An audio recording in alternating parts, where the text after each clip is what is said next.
이제 2부를 시작하겠습니다. 1부에서는 아주 특별한 구성으로 연주한 그런 종묘 제례악의 악장을 들어보셨습니다. 보통 종묘 제례를 거행할 때 연주하던 모습과는 우선 반주 악기 수나 종류가 많이 단촐해졌습니다. 왜냐하면은 본래 편성대로 다 기악 반주가 있으면은 노래하는 분들이 그 악기 소리를 뛰어넘는 소리를 내기가 쉽지 않습니다. 그래서 노래하시는 분들이 편히 노래하시도록 우선 반주는 좀 단촐하게 구성을 해보았습니다. 그리고 변화를 주기 위해서 독창 또 재창, 남녀 합창 이렇게 변화를 주면서 음악을 만들어 봤습니다. 우리 속담에 첫 술에 배부르지 않는다는 이야기가 있습니다.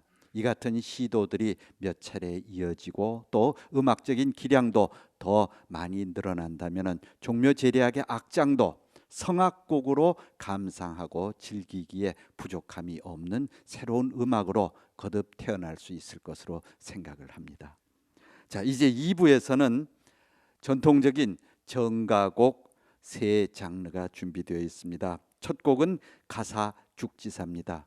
현재 12곡이 전승되고 있기 때문에 흔히 12가사라고 부르는 이 가사는 혹여 어떤 분들은 조선 후기에 우리나라 국문문학 한글 또는 국한문으로 쓰여진 국문문학 작품을 대표하는 것이 시조와 가사입니다.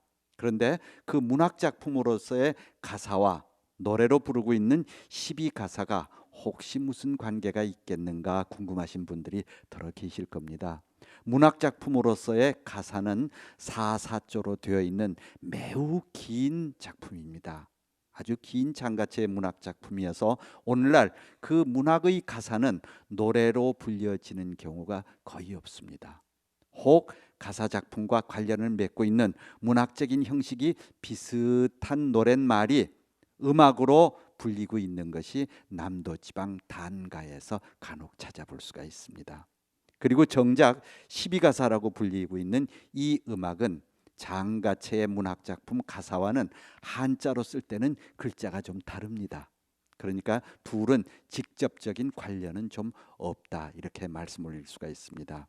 12가사로 부르는 노래는 대부분 장절 형식으로 되어 있어서 1절, 2절, 3절 이렇게 나뉘고 곡조에 따라서는 후렴이 붙는 노래도 있습니다. 오늘 들으실 가사 죽지사가 바로 그런 예입니다.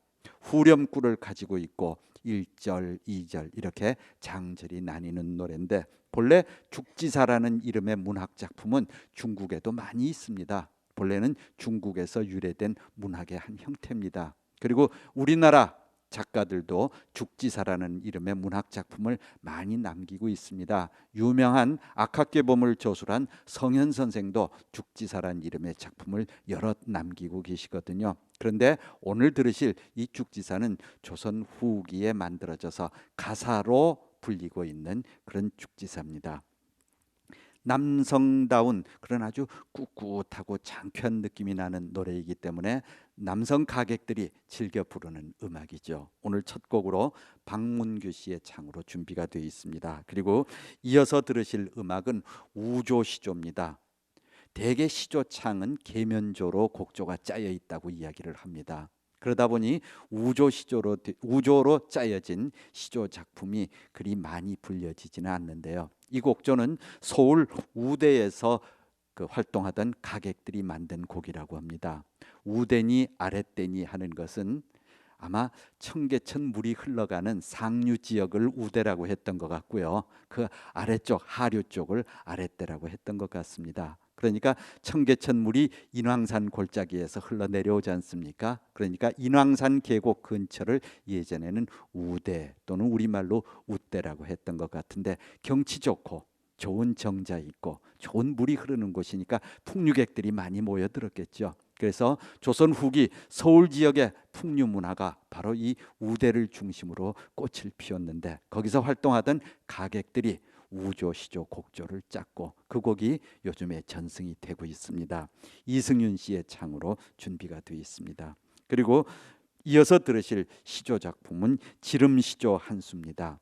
시조도 평시조도 있고 뭐 중허리 시조도 있고 지름 시조도 있습니다만은 흔히 우리 전통 음악에서 이면을 그린다 이런 말이 있습니다. 노래 가사가 품고 있는 그 뜻을 가락이라든지 음악으로 잘 표현하는 것을 가리켜서 이면을 잘 그린다 이런 표현을 쓰고 있는데요. 바로 이 지름 시조가 시조 가운데서는 노랫말이 지니고 있는 이면을 소리 곡조로 더 잘 표현하기 위해서 만든 곡조인 것 같습니다. 오늘 들으실 시조가 바람도 쉬어넘고 구름이라도 쉬어넘는 곡의 초장이 이렇게 시작됩니다. 그런데 이 곡조를 느직한 낮은 소리로 바람도 쉬어넘고 구름도 쉬어넘는다 그러면 그 고개 별로 안 높구만 이럴 거거든요. 그 고개가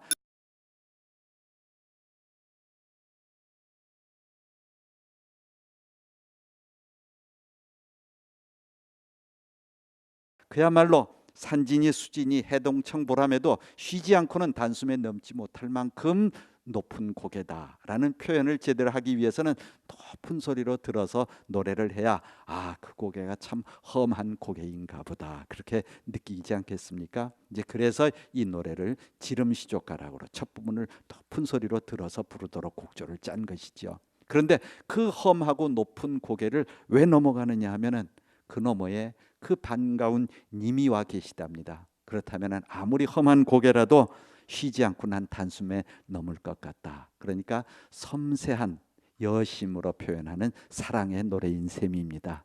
자, 가사 한 곡 그리고 시조 두 수 여러분들 청해 들으시겠습니다. 뜨거운 박수 부탁드립니다.